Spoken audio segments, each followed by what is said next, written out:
Nobody warned me that building wealth from zero would feel like punishment, not for a few days, for months, sometimes for years. Every article I ever read about money made it sound clean and logical. Set a budget, invest consistently, be patient. What none of them mentioned was the part where it physically feels bad while you are doing it. The part where your brain fights you at every single step. The part where the people around you think you are being weird, cheap, or quietly falling behind while they drive nicer cars and go on better vacations. I started at zero. No inheritance, no trust fund, no relative slipping money under the table at Christmas. What pulled me out was not a hot stock tip or some secret nobody else knows. It was 10 habits, simple, specific, and almost universally avoided, because every one of them is uncomfortable in a way that your brain will work hard to talk you out of. Before we touch a single one, understand this: none of them require a high income, a finance degree, or a personality you were not born with. What they require is that you do specific, unglamorous, uncomfortable things on purpose, again and again. While almost everyone around you does the exciting thing and keeps wondering why they can never seem to get ahead, stay with me. The discomfort is the entire point. Habit 1. Here is the ugliest truth about saving money that nobody puts in the headline.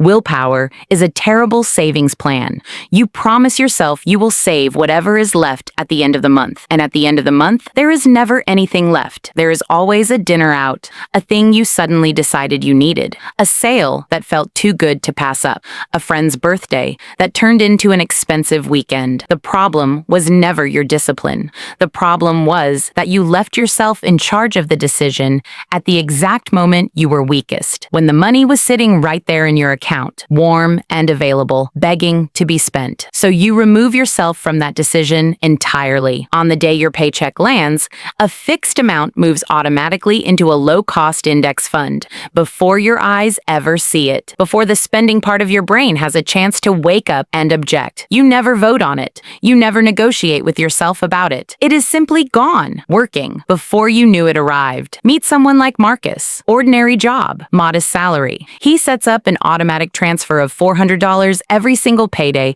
straight into a broad index fund, and then treats that money as if it never existed. At a long-run average of around 7% per year, the conservative estimate, well below the S&P 500's 30-year average of 10.4% per Fidelity's data. That quiet automatic habit grows to nearly $480,000 across 30 years. Marcus never had $480,000 to invest. Out of his own pocket, he contributed around $144,000. Everything above that line is compounding, doing the heavy lifting while he slept, worked, lived his life, and forgot the transfer was even happening. Let that same habit run for 40 years, and that ordinary $400 a month crosses a full $1 million. Same person, same modest paycheck, one decision made once and then automated forever. The brutal, honest part: for the first 2 months, paying yourself first feels exactly like a pay cut. Your spending money is genuinely smaller, and your brain hates it. Then, something strange happens around month 3. You adjust. Your life quietly reshapes itself around the money that is actually in front of you, and the discomfort simply fades. The pay cut feeling disappears. The wealth it is building does not. That is the entire trade, and almost nobody is willing to sit through those uncomfortable first 2 months long enough to discover it. Habit 2. This habit is the closest thing to free money that exists anywhere in the real world, and a stunning number of people walk straight past it every single payday without looking down. In 2026, you can contribute up to $24,500 of your own salary into a 401k per year, per the IRS. Most employers will match some portion of what you put in, meaning for every dollar you contribute up to a certain limit, they drop free dollars right beside yours. If your company matches the first few percent of your salary, you are looking at a guaranteed instant return the moment your money lands. Before the market moves, before compounding starts, the instant you contribute. Walking away from that is not caution. Walking away from that is turning down a raise you already earned with your own hours and handing it back with a smile. A woman I will call Colette sat next to a coworker who skipped the match for years. His reasoning sounded responsible on the surface. Retirement felt far away. The paycheck was tight, and he wanted every dollar now. She did the exact opposite. Her employer kicked in roughly $200 a month on top of her own contributions. She made absolutely sure she captured every cent of it. That match alone, just the free portion her company added, not a dollar of her own money, compounded into approximately $250,000 over 30 years at a long-run 7% return. $250,000 from money that never left anyone's paycheck but hers. Her co-worker doing the same job at the same company left every single dollar of that on the table because the future felt too far away to matter. There is one quiet warning worth knowing. Many employer matches vest over time, meaning you have to stay at the company for a certain number of years before that free money is fully yours to keep. Check your plan, learn your vesting schedule, and do not walk away from a job and leave thousands of unvested dollars sitting behind you without realizing it. Before you optimize anything else, before you chase fund returns or read a single hot take about the market, capture every dollar of match your employer offers. There is nothing else on this list that hands you an immediate guaranteed return on day one, the way a dollar-for-dollar match does. Habit 3. This one stings because the internet loves to scream at you to start investing early, and that advice is genuinely true,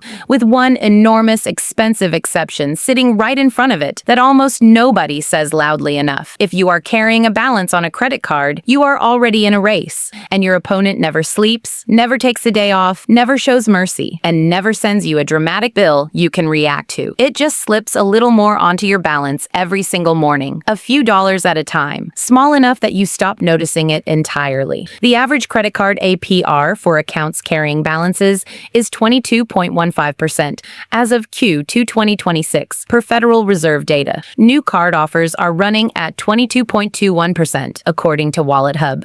Americans are collectively carrying more than $1.2 trillion in card debt at those rates. That interest compounds against you in exactly the same merciless way that investing compounds for you, just aimed in the opposite direction, draining you a little more every single day without a sound. Run the actual numbers, and the cruelty becomes impossible to ignore. A man I will call Darius is sitting on $6,000 of card debt at 22%. He pays a steady $150 a month and feels responsible about it because at least he is paying something. That debt takes him more than 6 years to finally clear, and along the way, he hands the bank almost $5,000 in pure interest, money that bought him nothing, not a memory, not an asset, nothing. Now imagine the same Darius scraping together $300 a month instead. Even though it hurts, that identical debt vanishes in just over 2 years. The interest he pays drops to around $1,500. By doubling his payment, he saves himself roughly $3,500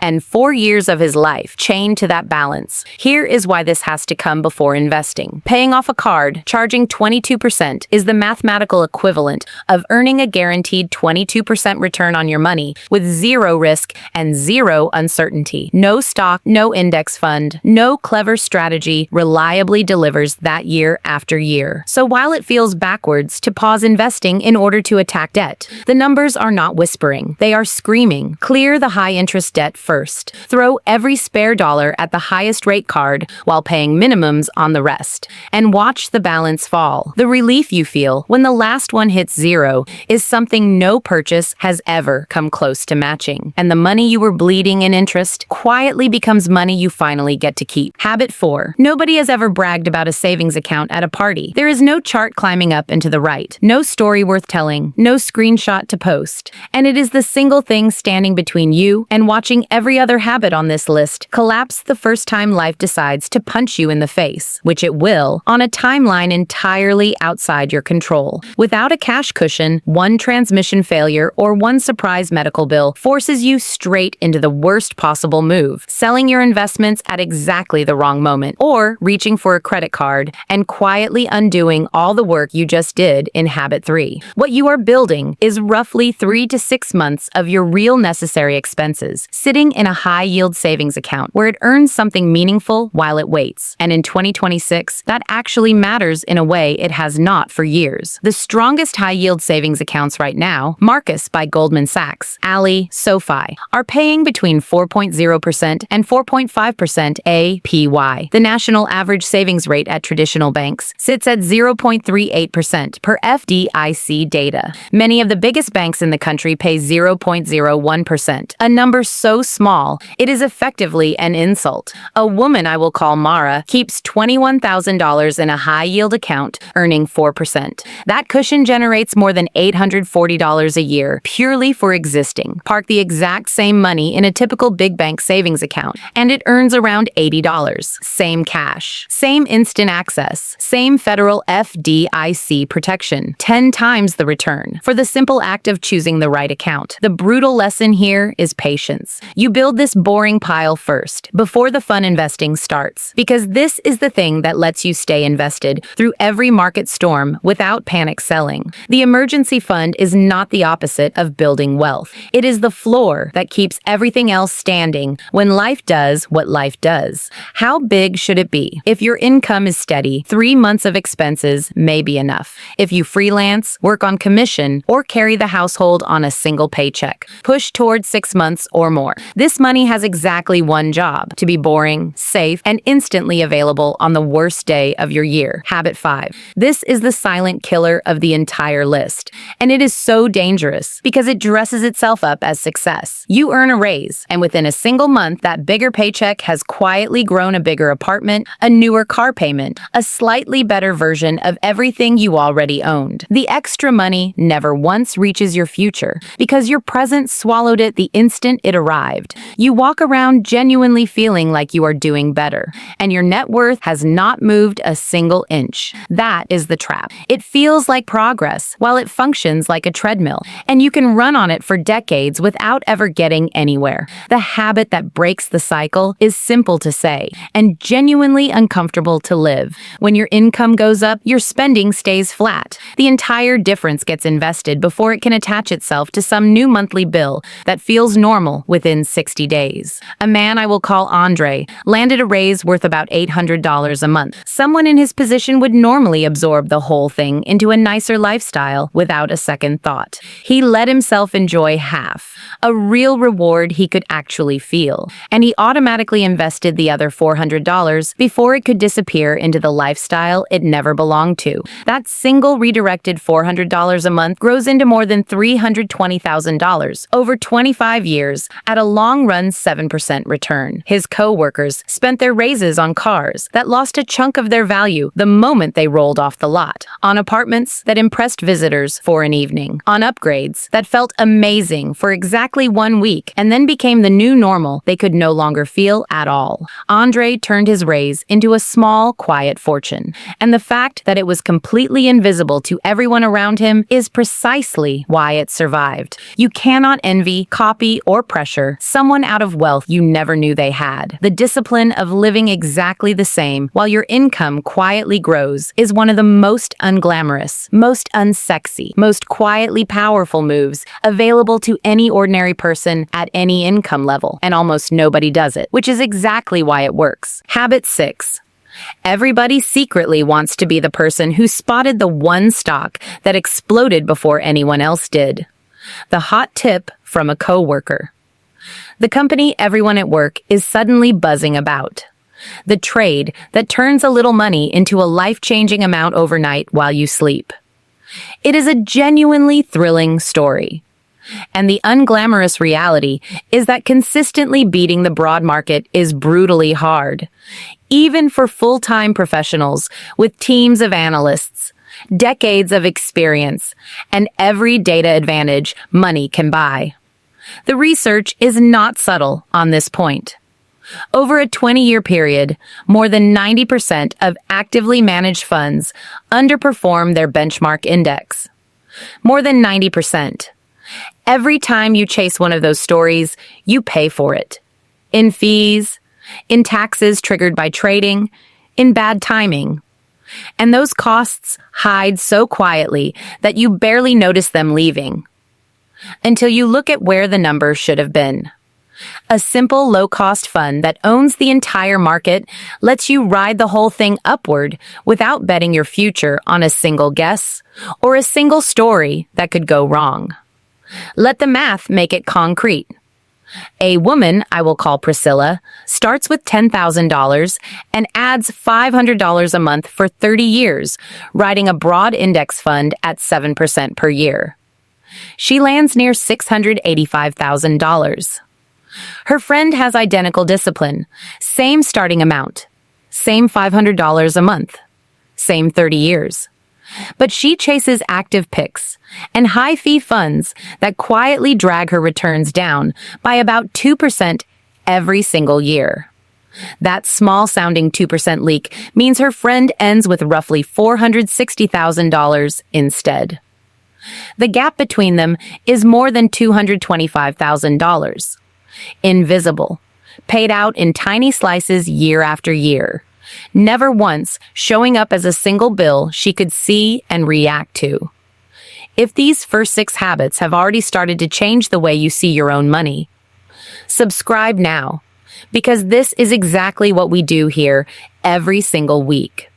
The hidden tax on chasing stories is not only money, it is your attention and your peace of mind. The index owner set up the automatic contribution and went back to living her life. That boredom is not a side effect of her strategy. The boredom is the strategy. Habit 7. Paying the government more than you legally owe is a choice, and an enormous number of people make that choice every single year without ever realizing they made it. The tax code openly hands you special accounts designed to shelter your money from taxes as it grows. These accounts sit unused all the time, ignored by people who then wonder why their savings feel so slow. Here are the exact 2026 numbers from the IRS so you can see what you are working with. A 401k lets you shelter up to $24,500 of your salary from income taxes this year. If you are 50 or older, you can add a catch-up contribution of $8,000 on top, bringing your total to $32,500. And if you happen to be between ages 60 and 63, a super catch-up raises that extra room to $11,250. Pushing your total annual limit to $35,750 in a single year. That is not a typo. The government specifically hands late starters a bigger shovel. A Roth IRA lets you contribute $7,500 in 2026. The money goes in after you've already paid tax on it, and then everything it earns grows completely tax-free, forever. When you withdraw it in retirement, you owe the government nothing on the gains. Not a cent. If you are 50 or older, an additional $1,100 catch-up brings your Roth limit to $8,600. And if you have access to a health savings account through a qualifying high-deductible health plan, the individual contribution limit for 2026 is $4,300. This particular account carries something genuinely rare, a triple tax advantage. The money goes in before tax. It grows completely untaxed, and it comes back out untaxed when spent on qualified medical costs. It is the only account in the entire tax code with all 3. A man I will call Tobias treats his Roth IRA like a bill he is legally required to pay. Completely non-negotiable, funded fully every year. That works out to $625 a month. Across 35 years at a long-run 7%, that one account alone grows past $1.1 million. And an enormous portion of that growth is money the tax collector never gets to touch. A woman I will call Noel uses her HSA differently from most people.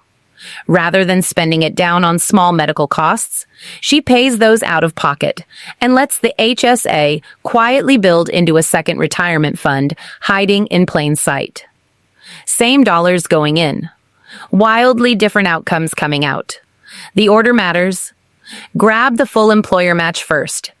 That is always free money, and it always wins. Then kill the high interest debt. Then build the emergency cushion.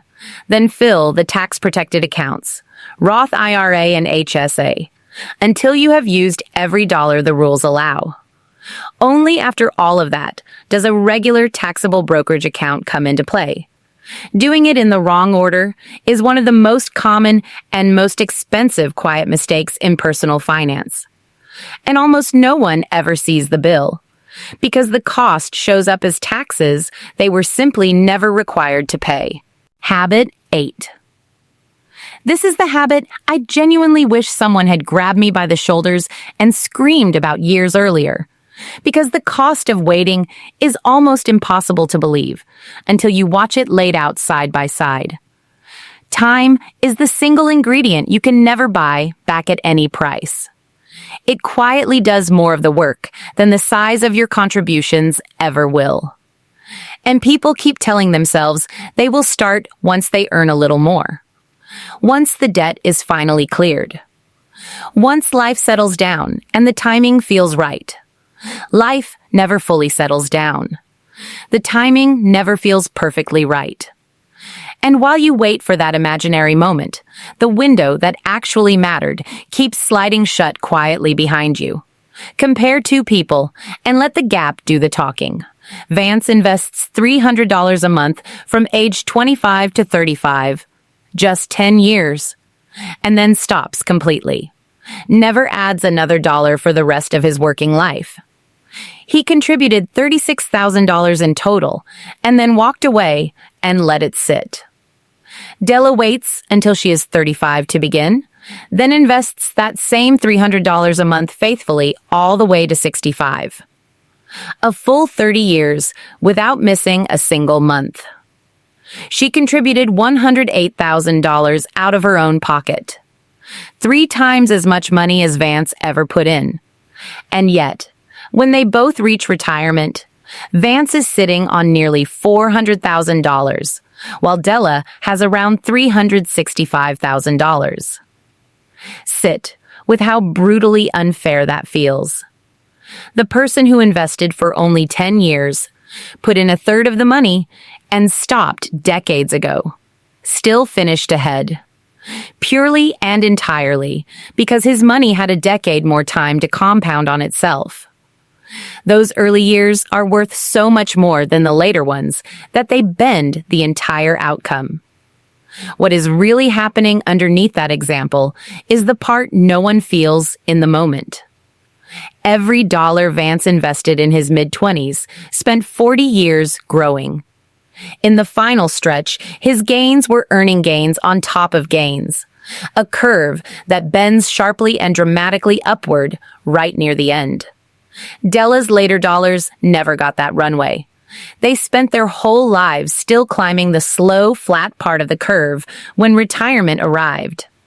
This is exactly why we am waiting for the perfect salary, the perfect budget, or the perfect economy is a quiet, expensive trap. The amount you can invest today is almost certainly smaller than what you could invest later. And yet today's smaller dollars are worth dramatically more, because they get the one thing later dollars can never buy: time. Start with whatever you have, even if it embarrasses you, even if it is $20 a month. The habit matters far more than the number, and the clock starts the day you begin. Habit 9. Cutting your own spending is honestly the easy half of this. The genuinely hard half is the social pressure that hits you when you start, and almost nobody warns you about it before it arrives. There is the friend group whose entire rhythm runs on spending you quietly cannot afford. The dinners, the trips, the rounds of drinks you are simply expected to match without complaint. There is the relative who asks for money that both of you silently understand is never coming back. And underneath all of it sits a constant low hum of watching everyone around you upgrade their lives while you make the deliberate, sometimes lonely choice to wait. Saying no to all of that over and over and over is uncomfortable in a way that no spreadsheet ever prepares you for. Because at that point, it is not about money at all. It is about belonging. A woman I will call Yolanda figured out how to set real financial boundaries without setting fire to her relationships. She started suggesting cheaper ways to spend time with her friends, rather than simply vanishing on them. She stopped treating loans to family as an automatic reflex, and started treating them as genuine decisions with real consequences attached. None of it was about becoming cold or stingy. Every bit of it was about refusing to let other people's expectations write checks against her own future without her knowledge or permission. The wealth you actually keep is very often just the spending you found the nerve to decline, again and again, in rooms full of people doing the opposite. That nerve is not a personality trait you either have or you do not. It is a skill. And like every skill, it feels genuinely awful the first few times. And then it gets a little easier every single time after that. Habit 10. Income feels like the scoreboard. And it lies to your face constantly. Plenty of people pulling in big, impressive salaries are sitting one missed paycheck away from quiet disaster. Because a high income spent completely is just a faster, fancier treadmill. The single number that tells you the honest truth about your financial life is your net worth. Everything you own minus everything you owe. Simple, unglamorous, and genuinely discouraging in the early years when the number is small or even negative. But looking at it forces you to face cold reality instead of the flattering story your paycheck whispers every 2 weeks. Here is a useful benchmark drawn from years of research into how real everyday millionaires actually live. Multiply your age by your gross annual income and divide that result by 10.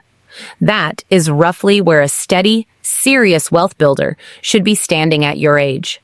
It is imperfect, but it cuts through the noise immediately. A man I will call Errol started tracking his real number every single month, even back when it was negative. Even when looking at it stung.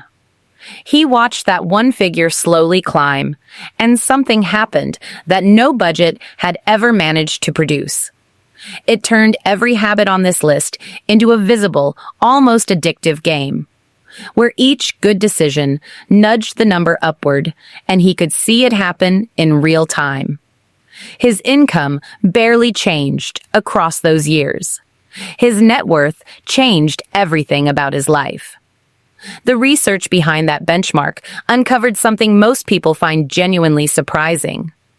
A huge share of the real millionaires studied were not doctors and lawyers in expensive neighborhoods. They were ordinary people with unremarkable jobs who lived below their means for decades and quietly let their net worth grow while their high-earning neighbors spent everything that came in. Measure the thing that genuinely matters. Because the only honest way to know whether you are keeping it is to look the number in the eye every single month, no matter what it says when you open it. 10 habits. Every one of them uncomfortable. Every one of them a little brutal in its own quiet way. And every one of them part of the reason an ordinary person can go from zero, genuinely zero, to quietly, permanently secure. Notice that not one of them is clever. Not one of them relies on luck or market timing or some edge other people do not have access to. What they ask of you is simple and enormously hard at the same time. They ask you to do the boring, uncomfortable thing, on purpose, again and again. While almost everyone around you chases the exciting thing and keeps wondering why they never seem to get ahead. Pay yourself first, before the money can disappear. Capture every cent of the employer match before the paycheck clears. Kill the high-interest debt before it bleeds you for years. Build the boring emergency floor before anything exciting starts. Refuse every raise your lifestyle tries to absorb. Own the index instead of chasing the story. Fill the tax-protected accounts before the government gets its unnecessary share. Start today instead of waiting for the moment that never arrives. Say no to the people who are quietly spending your future. And measure net worth instead of income, so the real number can never hide from you. Remember where this started. Checking a bank account with a knot in the stomach and nothing left after rent cleared. The way out was never one dramatic cinematic moment. It was the slow, quiet willingness to feel a little uncomfortable today, so that a future version of you could feel none of it at all. These habits are the path. Walk it.